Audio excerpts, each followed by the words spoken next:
السلام علیکم ورحمۃ اللہ وبرکاتہ۔ معزز سامعین و ناظرین، رمضان المبارک کے حوالے سے چند مسائل جو ہے وہ میں آپ کی خدمت میں عرض کروں گا۔ ہر مسلمان مرد اور عورت عاقل اور بالغ پر رمضان المبارک کے روزے رکھنا یہ فرض ہے۔ شریعت میں روزے کا مطلب ہے کہ صبح صادق سے غروب آفتاب تک روزے کی نیت سے کھانا پینا اور جماع کرنا چھوڑ دیا جائے۔ رمضان المبارک میں کسی مجبوری کی وجہ سے روزہ چھوٹ جائے تو رمضان کے بعد اس روزے کی قضا کرنا ضروری ہے۔ حالت سفر میں روزہ نہ رکھنے کی اجازت ہے، لیکن اس روزے کی قضا جو ہے وہ بھی ضروری ہے۔ اسی طریقے سے حالت سفر میں اگر روزے سے کوئی تکلیف نہ ہو تو روزہ رکھنا جو ہے وہ بہتر ہے۔ اگر روزہ نہ رکھے تو کوئی گناہ نہیں، البتہ رمضان المبارک کی جو فضیلت ہے تو اس سے وہ محروم رہ جائے گا۔ بغیر کسی وجہ کے روزہ چھوڑ دینا رمضان المبارک کا یہ درست نہیں ہے اور بڑا گناہ ہے۔ یہ نہ سمجھے کہ اس کی قضا بعد میں ہو جائے گی، کیونکہ حدیث میں آتا ہے کہ رمضان کے ایک روزے کے بدلے اگر انسان جو ہے پورا سال روزہ رکھے تب بھی رمضان کے ایک روزے کے اجر کا جو ہے وہ برابر نہیں ہو سکتا۔ تو اس لیے رمضان کے روزوں کی بڑی اہمیت ہے۔ اسی طریقے سے اگر روزے دار کو بھول کر کوئی کھاتا پیتا دیکھے تو روزے دار کو روزے کی وجہ سے اگر تکلیف نہیں ہے، یعنی وہ بہت زیادہ بوڑھا نہیں ہے یا وہ بیمار نہیں ہے، تو اس کو یاد دلا دینا واجب ہے کہ آپ کا روزہ ہے۔ اسی طریقے سے اگر کسی نے کسی وجہ سے روزہ نہ رکھا تو احترام رمضان کا تقاضا ہے کہ لوگوں کے سامنے کھائے پیے نہیں، جس طرح کہ عورتیں اپنی معذوری کے دنوں کے اندر اگر روزہ نہیں رکھتی تو وہ کسی کے سامنے کھائیں پیے نہیں، یا اسی طریقے سے اگر کوئی اور آدمی جو ہے سفر کی وجہ سے یا کسی عذر کی وجہ سے روزہ نہیں رکھتا تو وہ یہ نہیں ہے کہ اس کا روزہ نہیں ہے تو وہ سب کے سامنے کھاتا پیتا جو ہے پھرتا رہے، بلکہ رمضان کے احترام میں اس کو لوگوں کے سامنے کھانے پینے سے احتراز کرنا چاہیے۔ رمضان المبارک کے روزے میں بس نیت جو ہے وہ اتنی کر لینی کافی ہے کہ آج میرا روزہ ہے، اور سحری کے وقت وَبِصَوْمِ غَدٍ نَوَيْتُ مِنْ شَهْرِ رمضان کا پڑھنا یہ مستحب ہے، کوئی فرض اور واجب نہیں ہے۔ اگر نہیں بھی پڑھے گا تو صرف نیت جو ہے وہ دل کے ارادے کا نام ہے، صرف اتنا ارادہ ہو کہ آج جو ہے میں روزہ رکھوں گا یا میں روزہ رکھوں گی یا آج میرا روزہ ہے۔ اگر رات سے رمضان مبارک کے روزے کی نیت کر لے تو بھی فرض جو ہے وہ ادا ہو جاتا ہے۔ اگر صبح صادق کے بعد کچھ کھایا پیا نہ ہو تو دن کے 10-11 بجے تک روزے کی نیت کر لینا جو ہے وہ درست ہے۔ اگر رمضان مبارک کے مہینے میں نفل یا قضا یا نذر کے روزے کی نیت سے اگر کوئی آدمی روزہ رکھتا ہے تو تب بھی وہ رمضان ہی کا روزہ کہلائے گا، رمضان کا روزہ ادا ہوگا، وہ نفل یا قضا یا نذر کا روزہ نہیں کہلائے گا۔ اسی طریقے سے رمضان مبارک میں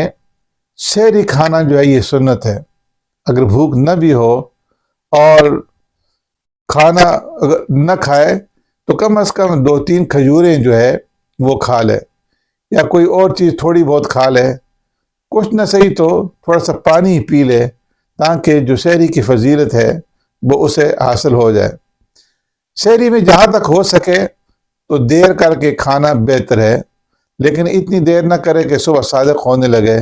اور روزے کے اندر شبہ جو ہے وہ پیدا ہو جائے۔ مسنون یہ ہے کہ جب سورج ٹھیک طریقے سے غروب ہو جائے تو پھر روزہ جو ہے فوراً کھول دے، اور روزہ کھولنے میں دیر نہ کرے، اس لیے کہ دیر کر کے روزہ کھولنا یہ مکروہ ہے۔ لیکن جب تک سورج کے غروب ہونے میں شبہ ہے تو تب تک جو ہے افطار کرنا جائز نہیں ہے۔ سورج غروب ہونے کا تعلق جو ہے وہ مشاہدے سے ہوتا ہے، لیکن آج کل چونکہ ایسا نہیں ہوتا، اور خاص طور پر شہروں کے اندر پھر جو ہے کبھی موسم صاف نہیں ہوتا، تو اس لیے آج کل جو ٹائم ٹیبل ہے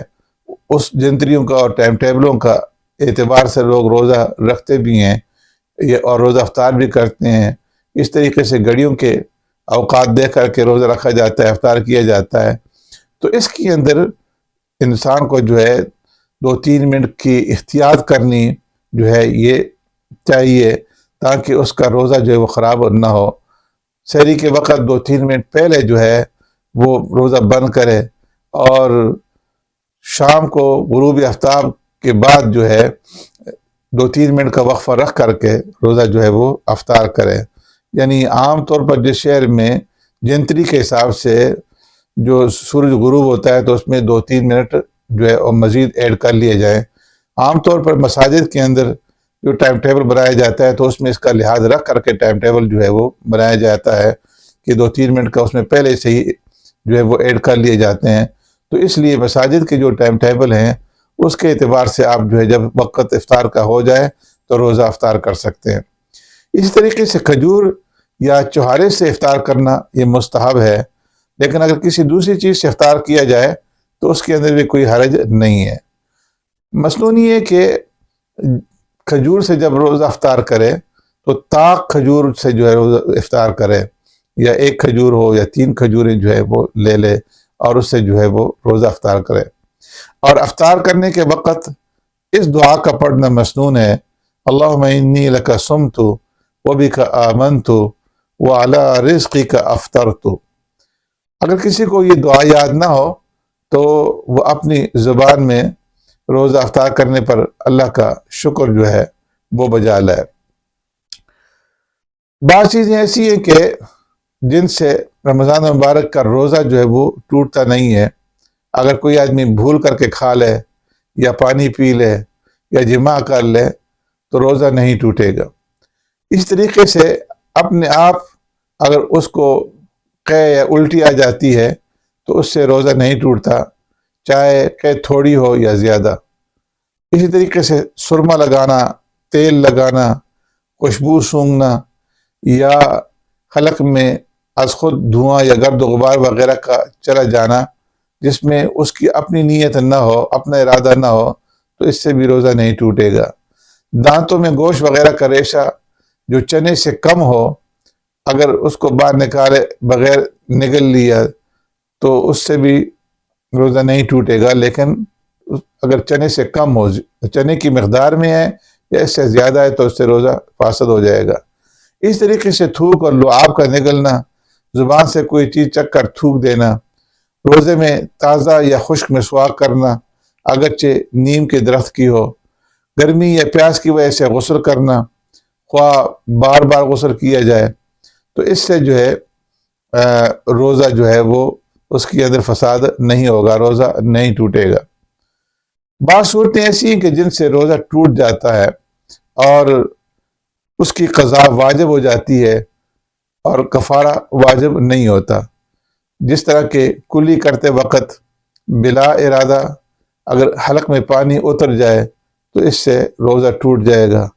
خود بخود قے یا الٹی ہوئی اور جان بوجھ کر کے اس نے اس قے الٹی کو واپس جو ہے نگل لیا، حلق میں واپس اس نے لٹا لی تو اس سے بھی روزہ ٹوٹ جائے گا۔ اپنے اختیار سے منہ بھر کر کے اگر اس نے الٹی کی تو اس سے بھی روزہ ٹوٹ جائے گا۔ کاغذ کا ٹکڑا، گٹھلی، مٹی، پتھر، کنکر اگر اپنے ارادے سے نگل لیا تو روزہ ٹوٹ جائے گا۔ دانتوں میں پھنسی ہوئی چیز کو زبان سے نکال کر کے نگل لیا جبکہ وہ چنے کے دانے کے برابر ہو یا اس سے زیادہ ہو تو اس سے بھی روزہ ٹوٹ جائے گا۔ کان میں تیل ڈال لینے سے بھی روزہ ٹوٹ جائے گا۔ ناک میں ناس لینا یا کوئی اور مائع چیز ڈال لینا، اسی طریقے سے سگریٹ یا حقہ پینا، اس سے روزہ ٹوٹ جائے گا۔ دانتوں سے نکلے ہوئے خون کو نگل لینا جبکہ وہ خون تھوک کے اوپر غالب ہو تو اس سے روزہ ٹوٹ جائے گا۔ بھولے سے کچھ کھا پی لیا اور یہ سمجھ کر کے روزہ ٹوٹ گیا ہے، پھر جان بوجھ کر کے کھا لیا یا پی لیا تو روزہ ٹوٹ جائے گا۔ اس طریقے سے یہ سمجھ کر کہ ابھی صبح صادق نہیں ہوئی اور سحری کھا لی، پھر معلوم ہوا کہ صبح ہو چکی تھی اور میں نے اس کے بعد جو ہے سحری کھائی ہے اور پھر جو ہے اس نے کھا لیا تو اس کا روزہ جو ہے وہ ٹوٹ جائے گا۔ باطل یا اس طریقے سے اگر موسم جو ہے وہ ابر آلود ہے، بادل ہے، گرد و غبار کی وجہ سے یہ سمجھا کہ سورج جو ہے وہ غروب ہو گیا ہے اور روزہ کھولنے کا وقت ہو گیا ہے، اور اس نے روزہ کھول لیا، حالانکہ ابھی سورج غروب نہیں ہوا تھا، تو اس کا روزہ جو ہے وہ ٹوٹ گیا۔ رمضان المبارک کے علاوہ دنوں میں کوئی روزہ رکھا اور جان بوجھ کر کے اسے توڑ دیا، تو یہ ایسی صورتیں ہیں کہ ان میں روزہ جو ہے وہ ٹوٹ جاتا ہے اور اس کی قضا جو ہے وہ ضروری ہے، لیکن کفارہ جو ہے وہ نہیں آئے گا۔ لیکن بعض صورتیں ایسی ہیں کہ جن میں قضا اور کفارہ دونوں واجب ہیں، جس طرح کہ رمضان مبارک کا روزہ اگر جان بوجھ کر کے اس نے توڑا ہے تو جان بوجھ کر کے روزہ توڑنے سے کفارہ بھی لازم آ جاتا ہے اور قضا بھی لازم آ جاتی ہے۔ اسی طریقے سے اگر اس نے جو ہے رمضان مبارک کے مہینے کے اندر فصل لگوایا، سینگی لگوائی، اور اس سے جو ہے لگا کر کے اس نے خون نکالا، سرما لگایا، اور پھر یہ سمجھ کر کے کہ روزہ ٹوٹ گیا، جان بوجھ کر کے کھا پی لیا، تو اس سے قضا اور کفارہ جو ہے دونوں واجب ہوں گے۔